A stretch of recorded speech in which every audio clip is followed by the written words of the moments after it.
Lereng panjang Desa Karangkemiri, Kecamatan Pekuncen, Kabupaten Banyumas belum mampu menyibak di mana keberadaan Kardan 78.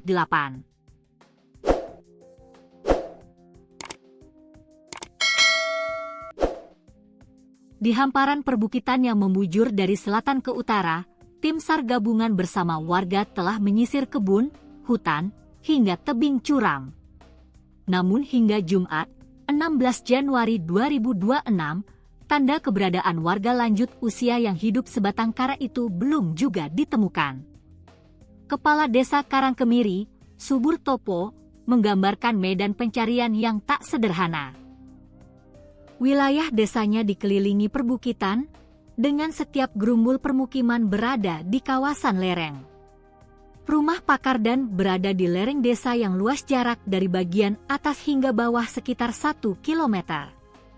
Apabila ditarik ke arah utara, lereng tersebut membentang hingga wilayah Patuguran, melewati 3 desa Karangkemiri, Kranggan, dan Patuguran.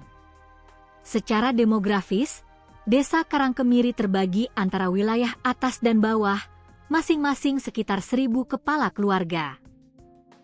Di wilayah atas terdapat sekitar 40 RT, sementara di wilayah bawah sekitar 20 RT, dengan rata-rata setiap RT dihuni sedikitnya 35 kepala keluarga. Penyisiran sudah dilakukan hingga lereng barat dan area itu dinyatakan clear, tetapi belum ada hasil, kata Subur. Ia menambahkan, kawasan di bawah lereng tempat Pak Kardan tinggal dikenal berat secara alamnya dan oleh sebagian warga dianggap mistis. Di sana terdapat curug, mata air, sudung celeng, serta jalur-jalur alam kering yang jarang terawat membuat pencarian kian menantang. Pak Kardan sendiri dikenal warga sebagai sosok sederhana dan tertutup. Ia berasal dari desa Simidu, desa yang bersebelahan namun secara administrasi tercatat sebagai warga Karangkemiri. Ia tidak memiliki istri dan anak, sebagian saudaranya tinggal di Simidu dengan kondisi ekonomi terbatas. Sehari-hari, Pak Kardan mencari kayu bakar. Kebutuhan makan sering dibantu tetangga, sementara pemerintah desa memfasilitasi administrasi kependudukan, termasuk KTP. Kondisinya memiliki keterbatasan. Pendengarannya berkurang, penglihatannya tidak terlalu baik, dan kemampuan bersosialisasinya sangat terbatas, ujar Subur kepada tribunbanyumas.com. Kardan tinggal di gubuk sederhana, warga sempat berinisiatif membangunkan rumah sederhana agar lebih layak. Listrik pun dialirkan dari rumah tetangga terdekat. Secara rasional, Subur meragukan informasi yang menyebut Pak Kardan pergi jauh. Rekaman CCTV menunjukkan pada Jumat sekitar pukul 05.00 WIB ia sempat mengarah ke selatan, namun malam harinya kembali berada di sekitar rumah. Pada Sabtu siang, ia juga masih terlihat di kebun. Selama ini beliau selalu pulang, tidak pernah bermalam di warung atau toko. Sulit meyakini beliau sengaja pergi, katanya. Kepastian Pak Kardan tidak pulang baru diketahui Sabtu sore setelah ia pergi ke kebun. Sementara itu, upaya pencarian resmi terus diperluas. Basarnas bersama tim SAR gabungan membagi operasi menjadi 3 Search and Rescue Unit, SRU.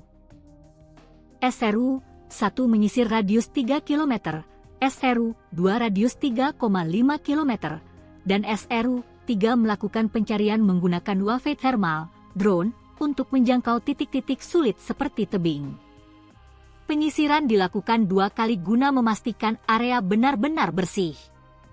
Komandan Tim Rescue, Amin Rianto, menyampaikan hingga hari ke-6 pencarian di hutan Pekuncen, Kabupaten Banyumas, hasil masih nihil.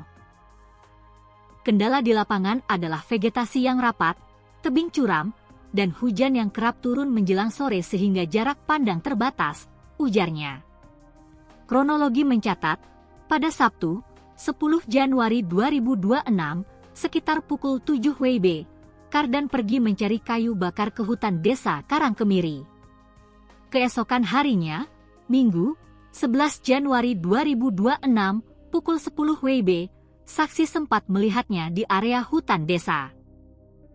Setelah 24 jam tak kembali, pemerintah desa dan warga melakukan pencarian awal, lalu melaporkan ke kantor SAR Cilacap melalui unit siaga SAR Banyumas. Di luar operasi SAR, solidaritas warga tak surut. Warga Karangkemiri mayoritas petani dan penderes terlibat aktif hingga tengah malam. Doa bersama digelar, gotong royong terus dilakukan, bahkan pencarian malam hari ditempuh dengan senter menyusuri jalur-jalur kebun dan hutan. Tim SAR akan melanjutkan pencarian hingga hari terakhir di kawasan kebun lereng atas wilayah Kranggan, ujar Subur.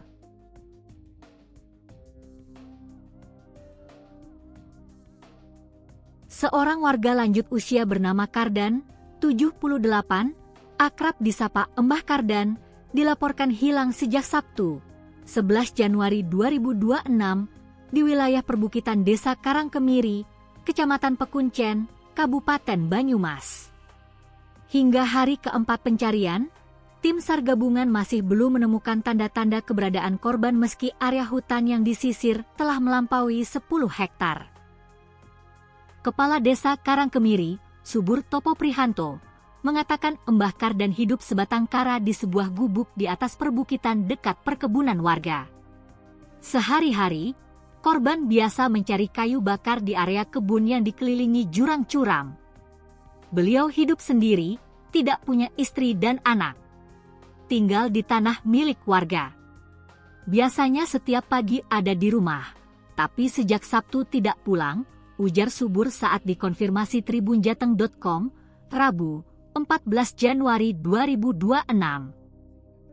Menurut Subur, Embah Kardan terakhir kali terlihat, Jumat, 9 Januari 2026, sore sekitar pukul 17.14 waktu Indonesia Barat.